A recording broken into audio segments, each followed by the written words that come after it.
times when someone goes through something painful or difficult, there's a natural response that says, this was bad, this was hurtful, I don't ever want this to happen again. And so there are decisions that are made, promises or vows that are made to oneself about how life is going to be handled from there to keep this from happening again. 2 Corinthians 10, 3-5 describes this as what's called a stronghold. And a stronghold is just a way of thinking that is set up as a form of self-protection. So here's how this passage reads. For though we walk in the flesh, we do not war according to the flesh, for the weapons of our warfare are not of the flesh, but divinely powerful for the destruction of fortresses.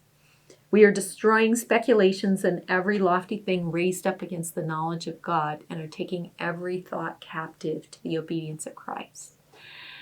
So it's described as a fortress. When I think of a fortress, I think of a big castle with very thick walls that are designed for protection. But when I was visiting Israel with my husband a few years ago, I was able to see an example of a situation where this really worked the other way. These people were living around the time of Jesus, and they had built this huge stronghold way up in a high place, and there were thick walls and there were all kinds of protection. And there was an evil king at that time, and he actually cut off all of their food source so that eventually they were either going to die of starvation or they were going to have to put themselves in a situation where they couldn't protect themselves anymore. And it was a very sad story because they chose to actually just kill off each other rather than be destroyed by their enemies. But to me, that's such a great example of how the fortress that's built with a desire of self-protection often turns inward, and you end up destroying yourself in the midst of it. So I want to explain a little bit more how that happens. So in this little diagram, you can see that there's a hurt, and sometimes it's something that happens over and over again, or it can be just something very traumatic that happened one time. But there's a perception of, this is really bad, I need to protect myself from it. And so there's a series of decisions that are made in an attempt to protect yourself. And they're labeled here as inner vows because a vow is a very strong promise that you make to yourself. So there's that negative event and there's an interpretation made of that event. Then there are certain beliefs that are established as a result of that event or events. And then over time, those beliefs are just reinforced over and over again until it feels like that's the safest place is in having life function according to those beliefs. So you protect them and reinforce them. And they actually become a source of safety and comfort on a perception level. And the reality of it is that God is being removed from the picture in that situation because we're just doing it all ourselves. We're trying to protect ourselves. We're not looking to God to protect us. And often that's because maybe we feel like God didn't protect us when these things were happening and we couldn't trust him. So now it's up to us. I want to just give an example in my own life of how that happened. When I was 10 years old, my best friend, all of a sudden one day, we had been friends from the time we were toddlers, rode the bus together every day. one day I got on the bus and sat down next to her, and she pushed me off on the floor. And I got back up on the seat, and she pushed me off on the floor again. And that was just the beginning of a series of bullying events where I went to a very small grade school. She managed to convince everyone else in my class to have nothing to do with me. So at recess, I was completely alone. I finally convinced another classmate to be my best friend, and she came over to my house one day, and the next day she came to me and said, "I'm sorry, so-and-so says you can't be my friend." And that was the end of that. So for a whole year, I was just completely alone with no friends. And I made a lot of decisions that year. Things like, no matter what I do, I'm going to be rejected. I'm now going to have to prove myself. If I'm ever going to have friends, I'm going to have to perform. No matter what I do, it will never be good enough. There were just a whole series of things that I took with me, not just in that year, but into my adult life years later. And without realizing it, I was doing things that would push people away and actually fulfill that belief that nobody wanted to be my friend, or I wouldn't be good enough, or that kind of thing. For example, when I went to junior high and had more options for friends, I determined that I needed to be in the popular group. Somehow I thought that would be the end of my problems. Well, I didn't fit naturally in the popular group. And in doing so, I rejected the people who would naturally have been my friends. And I did the same thing as an adult. And so even though it felt like this was what was comfortable, this was what was going to keep me safe, if I just assumed people were going to reject me, then maybe it wouldn't be so painful when it happened. I'm not sure exactly what I was thinking. But this very thing that I was trying to protect myself from, being bullied and rejected and unwanted, I was actually causing to happen. And years later, when I understood this and I learned how to get rid of these vows, I started having true friends for the first time in my life since I had been just a young child. And just a few years ago, I discovered two passages in the book of Isaiah that seem to do a really good job of explaining this dynamic. The first one is in Isaiah 30, verses 1 through 5. And this is God talking. He says, "Woe to the rebellious children, declares the Lord, who execute a plan, but not mine, and make an alliance, but not of my spirit, in order to add sin to sin, who proceed down to Egypt without consulting me, to take refuge in the safety of Pharaoh, and to seek shelter in the shadow of Egypt. Therefore, the safety of Pharaoh will be your shame, and the shelter in the shadow of Egypt your humiliation. For their princes are at Zoan, and their ambassadors arrive at Hanes. Everyone will be ashamed because of a people who cannot profit them, who are not for help or profit, but for shame and also for reproach." So the context of this is, you may be familiar with the story of the Red Sea, when the people were enslaved in Egypt and God miraculously brought them across the Red Sea into freedom and eventually into the Promised Land. And that is a picture of our salvation. We were enslaved to sin. God stepped in, miraculously made a way through what Jesus did on the cross, and allowed us to be free. This is now 400 years later, several generations later. People had forgotten about this. And who of all people do they look to for safety but the Pharaoh of Egypt? It's ironic. The very country that had enslaved them historically, now they're looking to for protection and freedom.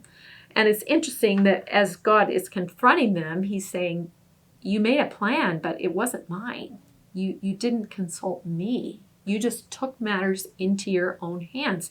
And that's what we do when we feel hurt and we think we need to protect ourselves. We're taking matters into our own hands. We're not going to God and saying, wow, that was hurtful what my 10-year-old friend did to me. Would you protect me, God? Would you take care of me? No, it was like I was just trying to form my own ways of protecting myself. And what God says about that is not only is it not going to work, it's going to result in humiliation and shame. And that certainly was my experience. I was just humiliated over and over again with junior high friends, high school friends, college friends, church friends as an adult. It was the same pattern over and over again. Humiliation and shame and feelings of rejection. It just multiplied. Then, a few chapters before that, there's a picture of what it looks like when you do turn to God, when you do let him be your protection. And I think this is just beautiful. Isaiah 27, 2-6. In that day, a vineyard of wine, sing of it. I, the Lord, am its keeper. I water it every moment. So that no one will damage it, I guard it night and day. I have no wrath. Should someone give me briars and thorns in battle, then I would step on them. I would burn them completely. Or let him rely on my protection. Let him make peace with me. Let him make peace with me. In the days to come, Jacob will take root. Israel will blossom and sprout, and they will fill the whole world with fruit. So we have this picture of the vineyard in the New Testament where he's the vine, we're the branches, and we're getting our life from him, and it produces this wonderful fruit. And it goes back to that same picture in the Old Testament where he's the vine dresser. He's taking care of it. He's watering it every moment, like the hovering waiter. Your water glass is just a little bit gone and he's right there to fill it up. He waters it every moment. So we're never thirsty. We're never really lacking anything. And then as far as protection, he's guarding it night and day. And he doesn't get mad. And sometimes that's what we're trying to protect ourselves from is anger on the part of someone else toward us. And then he said, should someone give me briars and thorns in battle, those prickly things that poke us and hurt us. He's not saying those won't come when you're in the battle. They will. Those painful things will happen to us. But he says, I'll step on them. I'll burn them completely. If we look to him, he'll deal with them. And then he appeals to us to rely on his protection and to make peace with him. And he uses that word peace twice. And I looked up the meanings in the original Hebrew because I was curious why he repeated that same phrase, but they're actually two different words. The first word for peace is the relational word that has to do with being in relationship with him. And then the second word for peace means righteousness or living rightly. And I think it's great that he puts it in that order. His first priority is for us to be in relationship with him. And then out of that relationship, he gives us the grace and strength and ability to live the way that we were designed to live. And the promise with that is this amazing fruitfulness to fill the whole world with fruit. And that is what happens. God will use our suffering. He'll use those painful things in our lives that we're trying to avoid to actually bring about fruit. So the way to overcome those damaging inner vows is first to identify the source of pain. And sometimes we need to actually process through that pain and work through that, which is part of what we're able to do in counseling. To identify the false beliefs that resulted from those painful events. And again, the client may not even be aware that they have developed those ways of thinking out of self-protection. You may have to help them identify what they are. And then to renounce them. And renounce basically means you're saying, I want nothing to do with that anymore. Up to this point, I've built my life around this belief. I've protected it. I've coddled it. Now I'm saying, no, now that I recognize it for what it is, I want nothing to do with it. And I think part of that, being able to do that, is that we have to be willing to suffer. If I say, I will never let that happen again, and that's another example of a vow, then basically I'm saying, I'm not going to let God be in control. Because sometimes He actually allows painful things in our lives as part of our growth and development. And He's very committed to bringing good out of the evil things that happen in our lives. And if we just put up a wall and say this can't happen, then we're really not letting Him be the one that's in control. So that's why number 4 is yield personal control to God's control. Let Him be in charge.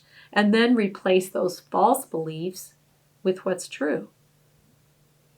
It wasn't true that everybody was always going to reject me. As soon as I opened my heart again, God gave me good friends that have stuck with me over the years.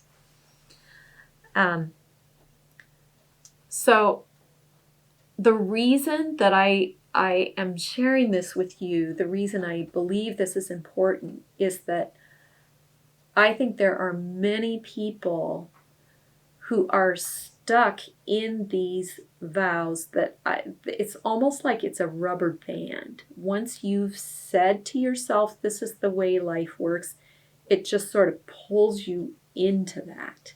And you may not want to live that way, but it's almost like you can't even help it, because this vow that's in place just keeps pulling you back into it. Once you have renounced the vow, then you have the ability to respond differently. So when I started learning about these vows and I started this process of renouncing them, I remember times when I would catch myself repeating that same lie to me, and then I'd be like, oh, that's one of those. I renounced that. I don't want to have anything to do with that again. And then I had the ability to be free and to respond differently. One example that I heard when I was first learning about this concept of inner vows, there was a man whose mother had been grossly overweight, and there were a lot of consequences to that for him that were unpleasant. And he was hurt by that, and one of the decisions he made is, I will never marry a woman who's overweight. So he picked this skinny young girl to marry, but then every time she ate something sweet or more than he thought she should be eating, he would pick at her about that. And the next thing you knew, she was eating more and more until she was looking like his mother. So even though he was trying very hard not to repeat that experience, the actions that he was taking as a way of trying to protect himself were actually causing the very thing that he was saying, I'll never let this happen. And I could give you many, many examples of different scenarios where this has been the case. The thing that we fear and try to protect ourselves from is the very thing that we cause to happen. And so I find great joy in being able to help people identify what those promises are and how to get rid of them, because they can then be free for the rest of their lives, just as I discovered in my experience with relationships.